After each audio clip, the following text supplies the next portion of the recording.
Pertanyaan pertama, Pak Iwan, seorang guru, telah mengamati bahwa beberapa siswanya mengalami kesulitan dalam memahami konsep-konsep kimia yang diajarkan. Ia ingin menggunakan hasil asesmen untuk memperbaiki strategi pembelajaran di kelasnya. Metode asesmen mana yang paling efektif untuk tujuan ini? Nah, kalau kita lihat di pertanyaan ini, permasalahan utamanya adalah siswa mengalami kesulitan dalam memahami konsep-konsep kimia. Nah, di sini permasalahan utamanya. Sehingga ini menjadi kata kunci daripada soal ini. Sehingga kalau kita mencari jawaban yang tepat, maka jawaban itu harus dapat menyelesaikan permasalahan ini. Karena soalnya adalah metode asesmen mana yang paling efektif untuk tujuan ini. Nah, tujuan ini berarti tujuannya adalah menyelesaikan permasalahan ini.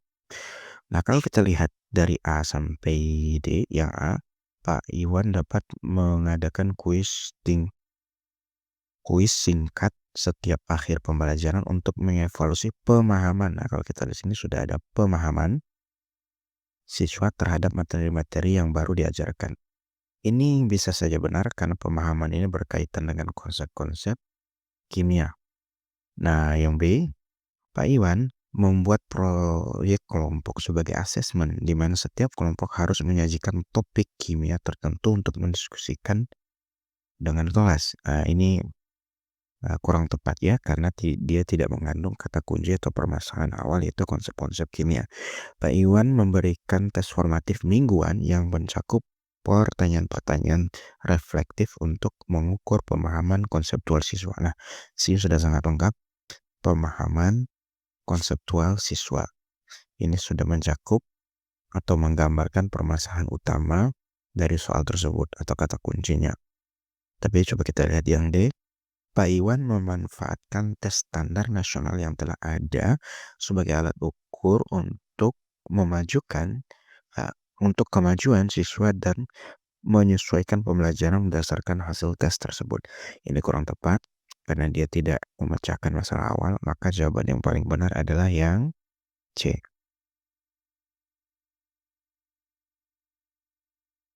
Soal kedua, Anda mengajar di kelas yang beragam, termasuk beberapa siswa yang bahasa ibunya bukan bahasa Indonesia.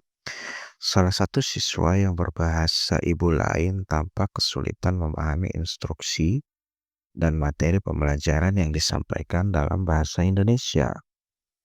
Bagaimana Anda akan menangani situasi ini untuk memastikan bahwa siswa tersebut bisa mengikuti pelajaran dengan baik? Nah, dalam soal ini, ada siswa yang bahasa ibunya bukan bahasa Indonesia, sedangkan kita mengajar dengan bahasa Indonesia. Maka siswa tersebut akan kesulitan memahami pembelajaran kita. Kita perhatikan, kasus seperti ini sering terjadi ya, terutama di daerah-daerah yang terpencil, yang anak-anaknya masih menggunakan bahasa daerah. Nah, maka mereka kebanyakan kesulitan menggunakan bahasa Indonesia karena bahasa ibunya bukan bahasa Indonesia tapi bahasa daerah masing-masing. Nah, apa yang dapat kita lakukan kalau kasus ini terjadi? Ada pilihan jawaban. A. Anda terus mengajar seperti biasa, berharap siswa tersebut akan menyelesaikan diri seiring waktu. Ini kurang tepat ya. Karena kalau kita melakukan hal ini, seakan-akan seperti kita mengabaikan kesulitan dari siswa tersebut. Yang B, Anda menggunakan alat bantu visual yang lebih banyak serta menggabungkan beberapa instruksi dalam bahasa ibu siswa tersebut. Yang B ini kemungkinan bisa benar karena kita berusaha untuk menyelesaikan permasalahan siswa tersebut. C, Anda meminta siswa lain yang fasih dalam kedua bahasa untuk membantu menerjemahkan instruksi dan materi pembelajaran untuk siswa tersebut. Ini bisa saja benar, hanya saja permasalahan baru akan muncul. Kalau kita meminta siswa lain untuk menyampaikan materi dalam bahasa dia, belum tentu siswa yang kita mintai tolong ini paham dengan materi yang kita ajarkan. Atau mungkin dia paham, tapi tidak seperti yang kita ingin sampaikan kepada siswa tersebut. Jadi akan berbeda lah yang disampaikannya. Jadi ini bisa saja benar tapi kurang tepat. Yang D, Anda mengadakan sesi tambahan khusus untuk siswa tersebut untuk membantu mereka memahami materi dalam bahasa Indonesia. Yang ini bisa saja benar, hanya saja kalau kita melakukan hal ini, siswa tersebut akan merasa berbeda dari teman lainnya. Kita mengadakan sesi tertentu atau sesi tambahan. Ketika dia belajar lebih banyak atau dia mendapatkan sesi khusus, bisa jadi dia akan merasa minder dengan temannya atau teman-temannya akan merasa, kenapa dia dapat jam tambahan? Kenapa saya tidak dapat jam tambahan? Nah, seperti itu. Nah, oleh sebab itu, maka jawaban yang paling tepat adalah yang B. Kayak gini. Soal ketiga, Bu Ira, seorang guru bahasa Inggris di SMP Harapan Bangsa, menyadari bahwa beberapa muridnya mengalami kesulitan dalam mengikuti pembelajaran, khususnya dalam keterampilan berbicara dan mendengarkan. Dia ingin memanfaatkan asesmen sebagai alat untuk memperbaiki metode pembelajaran dan meningkatkan keterampilan komunikasi siswa. Metode asesmen mana yang paling efektif untuk mencapai tujuan ini? Nah, di soal ini kita lihat penyebab utamanya, sama seperti soal pertama ya ini. Penyebab utamanya adalah kesulitan mengikuti pembelajaran khususnya dalam keterampilan berbicara dan mendengarkan. Nah, ini keterampilan berbicara dan mendengarkan. Sehingga jawaban yang paling tepat adalah jawaban yang dapat memecahkan permasalahan ini, yaitu keterampilan berbicara dan mendengarkan. Kalau kita lihat yang A, Bu Ira menugaskan siswa untuk merekam video diri mereka sendiri sedang berbicara tentang topik yang telah dipelajari dan menilainya berdasarkan kriteria yang jelas. Nah, ini hanya mencakup keterampilan berbicara saja, tidak mendengarkan. B, Bu Ira menggunakan tes pilihan ganda. Oh, ini tidak ya. Pilihan ganda tidak ada keterampilan berbicara atau mendengarkan. Bu Ira mengadakan role play di kelas di mana siswa harus berinteraksi menggunakan bahasa Inggris dan dinilai berdasarkan kemampuan komunikasi mereka. Nah, ini menggunakan role play, kemampuan berbicara ada dan kemampuan mendengarkan juga ada. Ini kemungkinan jawaban yang benar. Tapi coba kita lihat yang D, Bu Ira memberikan tugas esai. Oh, tugas esai tidak ya. Otomatis jawaban yang paling tepat adalah yang C. Ya. Nomor 4.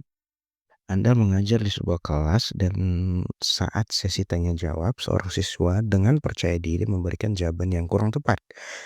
Sebagai guru, bagaimana Anda memberikan feedback atau tanggapan agar siswa tersebut tetap termotivasi untuk belajar dan tidak merasa kurang?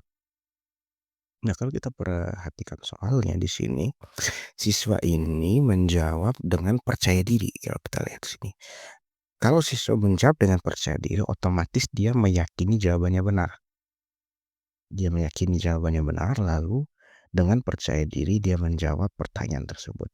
Nah, kalau siswa tersebut menjawab dengan percaya diri, maka kita tidak boleh langsung mengoreksi jawaban dari siswa tersebut. Tapi kita pertama-tama kita harus puji dulu. Kita harus puji dulu bahwa dia berani mengemukakan pendapat dia berani menjawab pertanyaan dengan percaya diri. Setelah itu kita benarkan, tapi benarkannya kita tidak boleh langsung memberikan jawaban koreksi secara langsung. Tapi cara yang paling baik adalah kita bisa memberikan petunjuk atau arahan sehingga siswa tersebut dapat menyadari sendiri kesalahannya dan dapat menemukan jawaban yang paling tepat.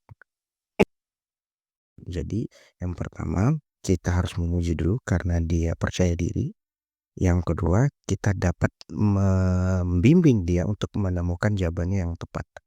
Jadi tidak dikoreksi secara langsung. Kalau kita lihat pilihan jawabannya A, Anda langsung mengoreksi, nah ini salah, kurang tepat.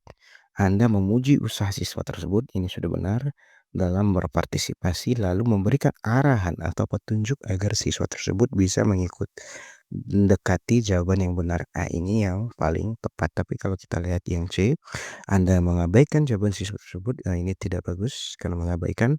Anda menanyakan alasan mengapa siswa tersebut memberikan jawaban tersebut dan mendiskusikan bersama kelas. Nah, ini kalau kita mendiskusikan bersama kelas, maka akan lebih sulit lagi siswa tersebut menemukan jawaban yang tepat.